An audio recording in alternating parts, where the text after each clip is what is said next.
টাকা বাঁচানোর জন্য একটি ছেলে একটি সস্তা কম দামি ফ্ল্যাটে ভাড়া নিয়ে থাকতে শুরু করে। কিন্তু রাতের বেলা হঠাৎই সে শুনতে পায় নানা রকম ভুতুড়ে শব্দ, একটি মেয়ের কান্নার আওয়াজ। এটা কি কোনো অতৃপ্ত আত্মা নাকি একটি মিষ্টি মেয়ে যে তার প্রতিবেশী? আজকের মুভি মাই ওয়ার্স্ট নেবারে আমরা জানবো একটা মিষ্টি প্রেমের গল্প। তাহলে চলো মুভি এক্সপ্লেনেশনটা শুরু করা যাক। সিনেমার শুরুতে আমরা আমাদের মেইন ক্যারেক্টার সিয়ংজিনকে দেখতে পাই। তাকে ব্রোকার একটি ভাড়া বাড়ি দেখানোর জন্য নিয়ে এসেছিল, কিন্তু সেটা খুবই ছোট একটা অ্যাপার্টমেন্ট ছিল। দেওয়ালগুলি এতই ড্যাম ছিল যে সেখানে ওয়ালপেপারও গলে গলে পড়ে যাচ্ছিল। বাথরুম এতটাই ছোট ছিল যে টয়লেটে বসাও যাবে না। কিন্তু সিয়ংজিনের বাজেটের মধ্যে একমাত্র এই ঘরটাই সম্ভব ছিল। সিয়ংজিন এই সময় বলে যে ফ্ল্যাটের এতই বাজে অবস্থা, ভাড়াটা কি আর একটু কমানো যাবে না? কিন্তু ব্রোকার বলে যে সে কিছুই কম করতে পারবে না, এটা ওনারের ওপর নির্ভর করছে। এবার পরদিনই সংজিন ওই বাড়িতে শিফট করে। সে তার জিনিসপত্র শিফট করার জন্য তার বন্ধুদেরই ডেকে এনেছিল। তার এক বন্ধু জিউ বলে যে ওয়াশরুম ইউজ করব, কিন্তু সিয়াংজিন তাকে ওয়াশরুম ইউজ করতে দেয় না, কারণ তার বন্ধুটি একটু মোটাসোটা ছিল আর এই ছোট্ট ওয়াশরুমে তার বন্ধুর জায়গা হতো না। এবার তার বাকি বন্ধুরাও সেখানে চলে আসে এবং আমরা জানতে পারি যে সিয়ংজিন একটি সিঙ্গিং কম্পিটিশনে পার্টিসিপেট করেছিল এবং অডিশন রাউন্ডে সিলেক্ট হয়ে গেছিল। সে ভালোভাবে প্র্যাকটিস করার জন্যই এখানে শিফট করেছিল। এবার রাতের বেলা সে যখন ঘুমাচ্ছিল, সে হঠাৎই কিছু অদ্ভুত আওয়াজ শুনতে পায়। এই সমস্ত ভয়ঙ্কর শব্দ শুনে সেংজুন খুবই ভয় পেয়ে যায়। কিন্তু সে মনে মনে সাহস আনার চেষ্টা করে যে ভূত বলে কিন্তু কিছু হয় না। কিন্তু তখনই সে আবার একটি মেয়ের চেঁচিয়ে চেঁচিয়ে কান্না করার শব্দ শুনতে পায়। সেংজুন ভয় পেয়ে বাড়ি থেকে দৌড়ে বেরিয়ে যায়। কিন্তু তারপর সে আবার সাহস করে ফিরে আসে। সে ভাবছিল হয়তো ওখানে কোনো অতৃপ্ত আত্মা আছে। কিন্তু আমরা দেখতে পাই যে উল্টো দিকে একটি মেয়ে থাকতো, যার নাম ছিল রানী। এবার সিয়ংজিন একদিকে এসে বলে যে আমি এই ফ্ল্যাটে নতুন এসেছি, প্লিজ আমাকে কিছু করো না। সে ভাবে আত্মাটি হয়তো ওইখানে বন্দি হয়ে আছে। তাই সিয়ংজিন একটি হাতুড়ি দিয়ে দেওয়ালটি ভাঙতে চায়। সে আত্মাটিকে মুক্তি দিতে চায়। কিন্তু তখনই সে দেখে দেওয়াল থেকে ভয়ঙ্কর একটি মেয়ের আত্মা বেরিয়ে এলো এবং সিয়ংজিন খুব ভয় পেয়ে হাতুড়ি রেখে দেয়। সে ভাবে যে যা হবে কাল সকালে দেখা যাবে। আসলে সে মনে মনে খুবই ভয় পেয়ে গেছিল, তাই জন্য সে আত্মাটি কল্পনা করেছিল। এবার সকালে উঠে সিয়ামজিন দেয়াল ভাঙতে যায়। তখনই উল্টো দিক থেকে রানী চেঁচিয়ে বলে যে আমি বুঝতেই পেরেছিলাম তুমি একটা গাধা। আমি কোনো ভূত নই, আমি তোমার প্রতিবেশী। সিয়ামজিন বলে যে তুমি আমার প্রতিবেশী হলে কাল রাতে অমন করছিলে কেন? এবার রানী বলে যে এখানকার দেওয়াল খুবই পাতলা। আসলে তারা একদম পাশাপাশি দুটো আলাদা বিল্ডিং এ থাকতো, কিন্তু তাদের দেওয়ালটা একদম একসাথে লাগানো ছিল। রানী বলে দুটো বিল্ডিং এ আলাদা আলাদা ওনার, আর তারা একে অপরকে সহ্যই করতে পারে না। তাই তারা কখনোই এই দেওয়ালটা ঠিক করাবে না। তাই জন্যই রানী আগের দিন ইচ্ছা করেই ভয় দেখাচ্ছিল, যাতে সিয়ংজিন এখান থেকে চলে যায়, কারণ সে থাকলে রানীর ডিস্টার্ব হবে। দেওয়াল এতই পাতলা যে এদিকে সব আওয়াজই ওদিকে শোনা যায়। এবার সিয়াংজুন বলে তুমি কি সাইকোপ্যাথ নাকি যে এরকম করছিলে? রানী বলে যে তুমিও পাগল, না হলে কি কেউ এই ঘরে থাকতে পারে? ওইটুকু বাথরুম, এত বিচ্ছিরি একটা ঘর। সিয়াংজুন বলে যে এইসব কথা বলে কোনো লাভ নেই, চলো আমরা একটা এগ্রিমেন্ট করি যে দুজনে টার্ন নিয়ে কাজ করব। কিন্তু রানী তাতে রাজি হয় না। সে বলে যে কি লাভ এসব করে, তোমার টয়লেটের আওয়াজও আমি শুনতে পাই। এই কথা শুনে সিয়ংজিন খুব রেগে যায় এবং সে জোরে জোরে ইলেকট্রিক গিটার বাজাতে শুরু করে, কারণ সে রানীকে আরো ডিস্টার্ব করতেই চাইছিল। কিন্তু রানীও কিছু কম ছিল না, সেও জোরে জোরে মিক্সার গ্রাইন্ডার চালাতে শুরু করে দেয়। তারা দুজনেই একে অপরের জীবনকে অসহনীয় করে তোলে। রানী সিয়াংজিনকে ঘুমোতেও দেয় না, সে জোরে জোরে তার স্কাল্পটিং এর কাজ করতে থাকে। ওদিকে সিয়াংজিনও রাত হলেই তার গান বানানোর কাজ শুরু করে দিত। এবার পরদিন আমরা দেখতে পাই যে যেই মাত্র সিয়াংজিন বাড়ি ফেরে, রানী অমনি উল্টো দিকে বেলুন ফাটাতে শুরু করে। হঠাৎ হঠাৎ করে বেলুন ফাটানোর শব্দে সিয়াংজিন ঠিকমতো খেতেও পারে না। সিয়াংজিনও সব সময় তার কোনো না কোনো মিউজিক্যাল ইনস্ট্রুমেন্ট বাজাতেই থাকতো। কিন্তু তারপর একদিন রানী সিডি প্লেয়ারে খুবই অশ্লীল আওয়াজ বাজাতে শুরু করে এবং সিয়ংজিন থাকতে না পেরে বাড়ি থেকে রেগে মেগে বেরিয়ে যায়। কিন্তু সে তাড়াতাড়ি ফিরে আসে এবং সে একটা ইনস্ট্রুমেন্ট নিয়ে ফিরে আসে। এই ইনস্ট্রুমেন্টটায় কোনো জোরে আওয়াজ হতো না, কিন্তু এটা অনেকটা ঘড়ির কাঁটার মতো ছিল, যেটায় সব সময় টিক টক শব্দ হতেই থাকতো। প্রথমে রানী ভাবে যে এটা আর এমন কি, এটা আমি সহ্য করে নেব। কিন্তু ক্রমাগত এই আওয়াজ হতেই থাকে। ফলে রানী প্রচন্ড বিরক্ত হয়ে যায় সে সারা রাত ভালো করে ঘুমোতেও পারে না। সকালে সে প্রচন্ড ফ্রাস্ট্রেটেড হয়ে পড়ে এবং চেঁচাতে থাকে যে ঠিক আছে, আমি হার মানছি, আমি কম্প্রোমাইজ করতে রাজি আছি। এবারে তারা ঠিক করে যে তারা 4 ঘন্টা করে টার্ন নেবে। একজনের যেই 4 ঘন্টা শেষ হতো, অন্যজন তার কাজ শুরু করত। কিন্তু সেই দিন রাতেই সিয়ংজিনের বন্ধুরা তার বাড়িতে পার্টি করতে চলে আসে। সিয়ংজিন জিউকে বলে যে তোমরা কেন এখানে এসেছো? তুমি তো জানোই যে আমাকে সবকিছু সময় ধরে করতে হচ্ছে। রাত 12টা বাজার আগেই ওদের নিয়ে কিন্তু তুমি বেরিয়ে যাবে। কিন্তু এই সব কথা তাদের আর মনে থাকে না, কারণ তারা খুবই ড্রাঙ্ক হয়ে পড়েছিল। তারা খুব চেঁচামেচি হই হল্লা করছিল। ওদিকে তাদের আওয়াজে রানের মাথা খারাপ হয়ে যায়। পরদিন সকালে যখন সিয়াংজিনের ঘুম ভাঙে, তখন সে পুরোই হ্যাংওভার হয়েছিল এবং তার মাথা খুবই যন্ত্রণা করছিল। রানী ওই দিক থেকে বলে যে মাথা ব্যথা তো হবে, তোমার সব বন্ধুদের কাছে স্টেডি জব আছে, তোমার কাছেই নেই। এবং তখনই সিয়াংচিনের আগের রাতের কথা মনে পড়ে যায়। তারা সবাই যখন মদ খেয়ে মাতলামি করছিল, তখন রানী হঠাৎই খুব জোরে চেঁচিয়ে উঠেছিল। সিয়াংজিনের বন্ধুরা তাকে জিজ্ঞাসা করেছিল যে এখানে কি কোনো মেয়ে আছে নাকি, এবং সিয়াংজিন বলেছিল যে এখানে কোনো মেয়ে না, একটা পেতনি থাকে। এবং তারপর সিয়াংজিনের বন্ধুরা রানীকে পেতনি ভেবে নানা রকম প্রেয়ার করেছিল তার কাছে। এবার গত রাতের ব্যাপারের জন্য রানী খুবই রেগেছিল। এটা বুঝতে পেরে সেয়ংজিন চুপচাপ বাড়ি থেকে বেরিয়ে জিউর কাছে চলে যায়। জিউও বলে যে এত কিছু না ভেবে ওর কাছে গিয়ে ক্ষমা চেয়ে নাও।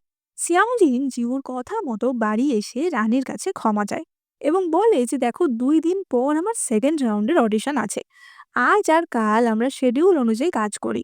তারপর পুরো 2 দিন তুমি যা খুশি তাই করো, পুরো দুটো দিন তোমার। এবার এই সময় আমরা ফ্ল্যাশব্যাকে কিছু সিন দেখতে পাই। আগের দিন রাতে তারা যখন হাঙ্গামা করছিল, তখন রানী তাদের সব কথাই শুনতে পাচ্ছিল।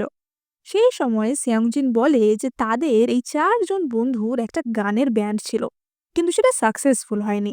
তারপর বাকি 3 জন যে যার মতো নিজেদের জীবনে সেটেল হয়ে যায়, কেরিয়ার তৈরি করে নেয়। কিন্তু একমাত্র সিয়াংজিনই এখনো ওই স্বপ্নটার পিছনে দৌড়াচ্ছে। তার বন্ধুদের হয়ে সেই সফল হতে চায় এবং তাই জন্য সেই গানের কম্পিটিশনে পার্টিসিপেট করেছে। পরের সিনে আমরা দেখতে পাই রানী যখন কাজ করছিল, তার পায়ে একটা ভারী জিনিস পড়ে যায় এবং তার পায়ে চোট লাগে। সিয়াংজিন সেই আওয়াজ শুনতে পায় এবং বুঝতে পারে এবং রানীকে বলে যে তোমার কিছু দরকার হলে আমাকে বলতে পারো। এর পরের সিনে আমরা দেখতে পাই যে সিয়াংজিন এবং তার বন্ধুরা একটি বিয়ে বাড়িতে যায় এবং সেখানে সিয়াংজিনের সাথে দেখা হয় তার এক্স গার্লফ্রেন্ডের সাথে। তার এক্স গার্লফ্রেন্ড তাকে বলে যে তার বিয়ে ঠিক হয়ে গেছে। এই কথা শুনে সিয়াংজিন খুবই কষ্ট পায় এবং বাড়ি ফিরে আসে এবং সে বাড়ি এসে গান গাইতে থাকে। রানী জিজ্ঞাসা করে যে তুমি কি প্র্যাকটিস করছো নাকি তুমি ড্রাঙ্ক? সিয়াংজিন বলে যে আমি আমার মেন্টাল স্টেট ঠিক করার চেষ্টা করছি। রানী জিজ্ঞাসা করে যে কেন, তোমার কি ব্রেকআপ হয়েছে? সেমজন বলে ব্রেকআপ আমার অনেক আগেই হয়েছিল, কিন্তু আজ সে জানালো যে সে বিয়ে করছে বড়লোক বাড়ির ছেলের সাথে। রানী এই কথা শুনে বলে যে তুমি লুজারদের মতো কথা বলছো কেন? সেমজন বলে যে আমি লুজারই না, আছে আমার কোনো জব, এদিকে আমার 30 বছর বয়সও হয়ে গেল, আমার একটা ঠিক মতো জামা কাপড়ও নেই। রানী বলে যে দেখো, তুমি যদি মিউজিক করতে চাও তাহলে সেটা তোমাকে মন দিয়ে করতে হবে এবং এগুলো তোমাকে মেনে নিতে হবে। তোমার প্রফেশন নিয়ে তোমাকে প্রাউড থাকতে হবে। সেমজন বলে যে আমি প্রাউড, কিন্তু আমি খুব কনফিউজড, কারণ আমার কোনো প্রোগ্রেসই হচ্ছে না। জানি বলে যে এমন না যে তোমার প্রোগ্রেস হচ্ছে না, তুমি জিনিসটা আরো ভালোবেসে অনেক ধৈর্য দিয়ে করো, তাহলে প্রোগ্রেস ঠিকই হবে। এবং সেয়ংজিন তার কথা শোনে। এবার সে যখন গান গাইতে শুরু করে, রানীও তার হেডফোন খুলে ফেলে, কারণ সেয়ংজিন এতই ভালো গান গাইছিল, রানীও সেটা এনজয় করে। এরপর আমরা সেয়ংজিনের অডিশনের সিন দেখি এবং তার সেকেন্ড রাউন্ডও ক্লিয়ার হয়ে যায়। ওদিকে রানী বাড়িতে ছিল এবং তার কাছে একটা চিঠি আসে, যেটা দেখে রানী খুবই প্যানিক করতে থাকে এবং ডিপ্রেসড হয়ে যায়। এবার সেয়ংজিন খুবই খুশি মনে বাড়ি ফিরে এবং রানীকে বলে যে আমার সিলেকশন তোমার জন্যই সম্ভব হয়েছে, তোমার বলা কথাতেই আমি ইন্সপায়ার্ড হয়েছিলাম, তাই আজকে আমি তোমাকে ডিনার ডেটে নিয়ে যেতে চাই। কিন্তু রানী তাতে রাজি হয় না, সে বলে যে আজকে আমার মুড নেই। এবং তারা দেওয়ালের 2 পাশে বসে ড্রিঙ্ক করতে থাকে। পরদিন রানী কোথাও বেরোচ্ছিল এবং সে সিয়াংজিনকে বলে যায় যে আজকের দিনটা পুরোটাই তুমি ব্যবহার করতে পারো, আমি থাকছি না। আমরা দেখতে পাই তারা একটি আইনি মিটিং এ এসেছিল এবং সেখানে রানীর এক্স বস ওন চ্যানকে আমরা দেখতে পাই। সে বলে রানী যখন তাদের কোম্পানিতে কাজ করত তখন সে এই ডিজাইনটা বানিয়েছিল, সুতরাং এটা তাদেরই প্রপার্টি, যেহেতু রানী তখন তাদেরই এমপ্লয়ি ছিল। কিন্তু তবুও তারা দয়া করে রানীকে 30% লাভ দেবে। রানী বলে যে সে ওই কোম্পানিতে কাজ করতো ঠিকই, কিন্তু এটা সে পার্সোনালি বানিয়েছিল। তখন কাজ করতাম তাই তাদের অ্যালাউ করেছিলাম, কিন্তু কপিরাইট কখনোই দিইনি। জাজ জিজ্ঞাসা করে যে তুমি তাহলে কত পার্সেন্ট চাও। রানী বলে যে 50-50% হলে ঠিক আছে, যেহেতু আমি ওখানে কাজ করেছি তাই আমি 50% দিতে পারি। ওয়ান চ্যান সেটাতে রাজি হয়। কিন্তু ওয়ান চ্যান বাইরে গিয়েই রানীর ব্যাপারে উল্টো পাল্টা বলতে থাকে। সে বলে যে রানী অ্যাটেনশন পাওয়ার জন্য অফিসে প্যানিক অ্যাটাকের নাটক করত, এবং ওয়ানচেন মিডিয়ার সামনেও রানীর ব্যাপারে নানা রকম উল্টোপাল্টা কথা বলে।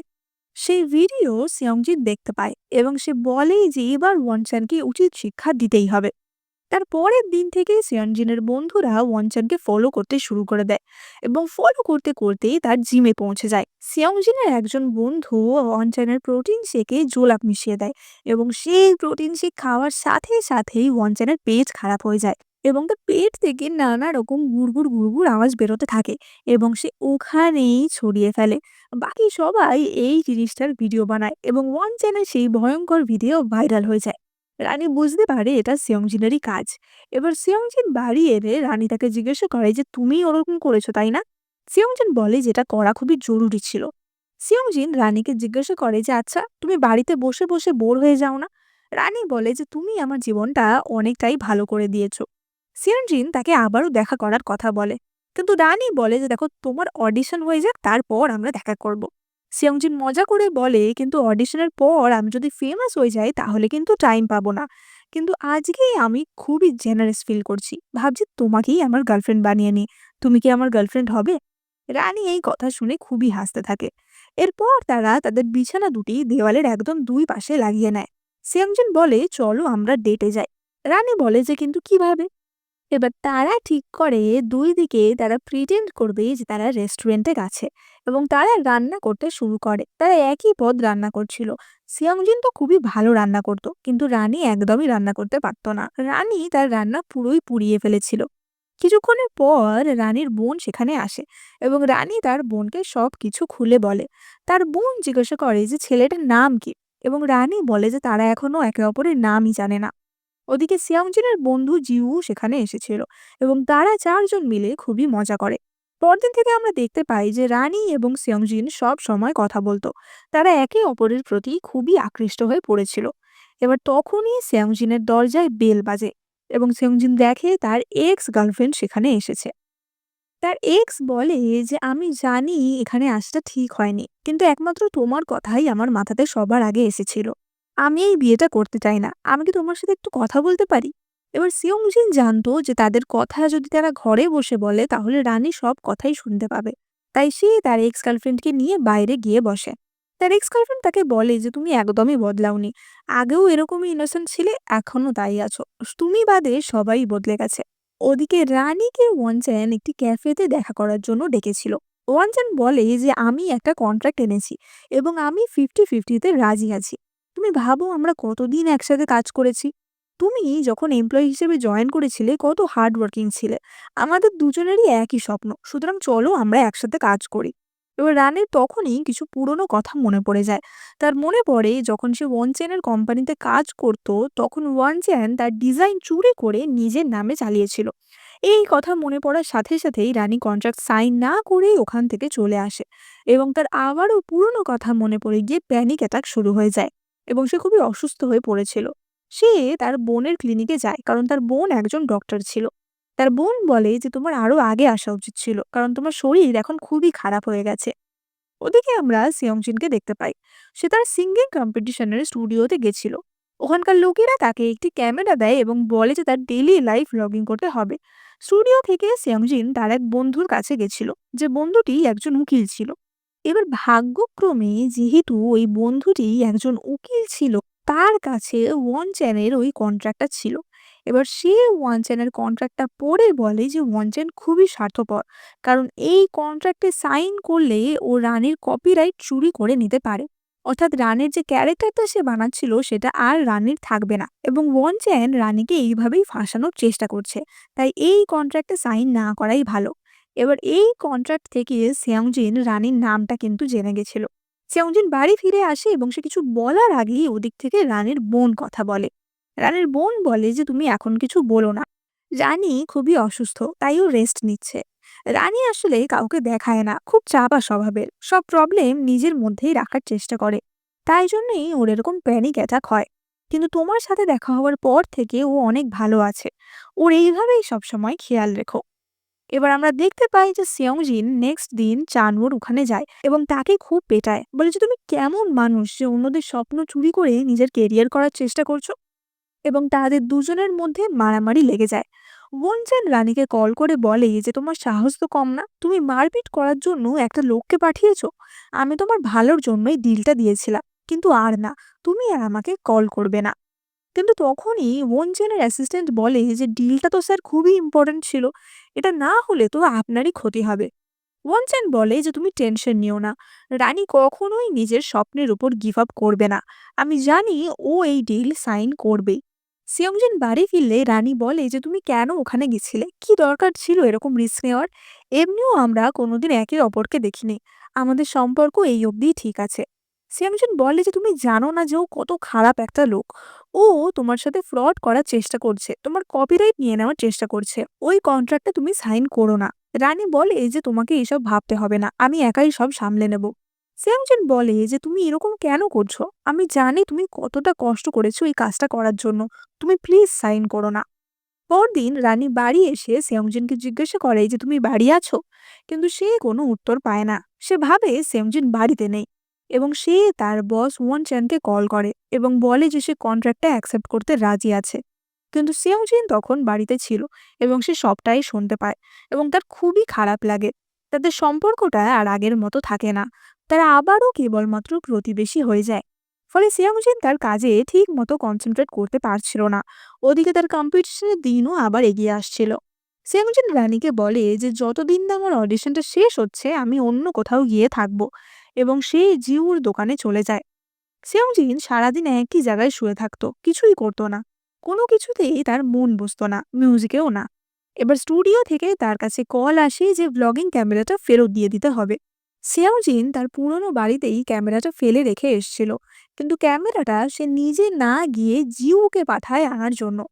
এবার দরজা খোলার আওয়াজ শুনেই রানী ভাবে যে সেয়ংজিন এসছে এবং সে চেঁচিয়ে জিজ্ঞেস করে যে সেয়ংজিন এসছে কিনা, কিন্তু সে বুঝতে পারে যে সেয়ংজিন না, জিউ এসছে। এর পরের সিনেই আমরা দেখতে পাই যে সিয়ংজিন যখন অডিশনের জন্য বসেছিল তার প্রডিউসার তার কাছে আসে এবং তাকে তার ওই ভিডিও ক্যামেরাটা ফেরত দেয় এবং বলে যে তোমার হয়তো কোনো পার্সোনাল ভিডিও ক্লিপ এই রেকর্ডারটার মধ্যে থেকে গেছে, সেটা ডিলিট করে দিতে হবে। অন্যদিকে রানী ওয়ানচানের সাথে দেখা করতে যায় এবং তার কন্ট্রাক্ট সাইন করার কথা ছিল, কিন্তু সে ওয়ানচানকে একটি বাক্স দেয়। ওয়ানচান ভাবে যে রানী তার ক্যারেক্টারটা ওয়ানচানকে দিয়ে দিল, কিন্তু বক্স খুললে সে দেখতে পায় এটা তারই একটা কার্টুন ভার্সন, যখন তার সাথে জিমে ওই ভয়ঙ্কর ঘটনাটি ঘটেছিল সেইটারে। ওয়ানচান বলে যে তুমি কিন্তু এটা রিগ্রেট করবে, কিন্তু রানী হাসতে হাসতে কন্ট্রাক্টটা ছিঁড়ে ফেলে দেয়। ওদিকে সিয়ংজিন তার শোতে গান গাইতে শুরু করে এবং আমরা ফ্ল্যাশব্যাকে দেখতে পাই যে তার ভিডিও রেকর্ডারে কিসের ভিডিও ছিল। যখন জিহু তার বাড়িতে গেছিল রেকর্ডারটা আনতে, তখন ওই রেকর্ডারের মাধ্যমেই রানী তাকে একটি মেসেজ পাঠিয়েছিল। রানী বলে যে আমি জানি আমি তোমাকে কষ্ট দিয়েছি, তুমি আমাকে ক্ষমা করে দাও। অনেকদিন পর আমি কারোর সাথে কোনো সম্পর্ক তৈরি করেছি, তাই সেটা ঠিক রাখার জন্য আমি সব রকম চেষ্টা করব। তুমি তোমার গানটা অন্তর দিয়ে লিখেছো। আমি একটা জিনিস বুঝি যে কোনো জিনিস যদি আমরা মন থেকে চাই আর সেই স্বপ্ন যদি সত্যিও না হয়, পূরণও না হয়, তাহলেও কোনো ফারাক পড়ে না, কারণ আমরা আমাদের 100% দিয়ে কাজটা করেছি। আমি জানি না আমি সময় মতো তোমার কাছে পৌঁছাতে পারবো কিনা, কিন্তু আমরা সবকিছু ঠিক করে দেব দুজনে মিলে। এবং এই মেসেজটা শোনার পরেই সেয়ংজিন কিন্তু স্টেজে গান গাইতে উঠেছিল, তাই জন্য সে প্রচন্ড মন দিয়ে গানটা গায়। তার গান শেষ হওয়ার পর জাজরা বলে যে গানটা মোটামুটি, কিন্তু তুমি খুব মন দিয়ে গেয়েছো, সেটা আমরা সবাই ফিল করতে পেরেছি। তখনই সেয়ংজিনের মনে পড়ে রানীর কথা, যে সাকসেসফুল না হলেও কোনো ব্যাপার না, কিন্তু এফোর্টটা ম্যাটার করে। এবং এই কথা মনে পড়তেই সিয়াংজিন ওখান থেকে দৌড়ে বেরিয়ে যায় এবং সে দেখে যে রানীও তার দিকেই ছুটতে ছুটতে আসছে এবং তাদের দেখা হয় প্রথমবারের মতো এবং তারা একে অপরকে দেখে হাসে এবং এখানেই আমাদের সিনেমার হ্যাপি এন্ডিং হয়ে যায়। এরপর সিনেমার পোস্ট ক্রেডিটে আমরা কিছু সিন দেখতে পাই। আমরা দেখতে পাই যে সিয়াংজিনের বন্ধুরা এসে তাদের দুজনের ফ্ল্যাটের মাঝখানে দেওয়ালটা ভেঙে দেয় এবং তারা দুজন একসাথে থাকতে শুরু করে। তো এই ছিল আজকের ভীষণ মিষ্টি একটা প্রেমের গল্প। তোমাদের কেমন লাগলো সেটা কিন্তু কমেন্ট করে জানাতে একদম ভুলো না। আর ভালো লাগলে তোমরা কিন্তু সবাই লাইক, কমেন্ট, শেয়ার এবং সাবস্ক্রাইব করে আমার পাশে থেকো। এই চ্যানেলে আমি বিভিন্ন ধরনের Korean drama, movies, Chinese drama এগুলো এক্সপ্লেন করব। তাই এগুলো যারা দেখতে ভালোবাসো তারা কিন্তু এক্ষুনি সাবস্ক্রাইব করে দাও।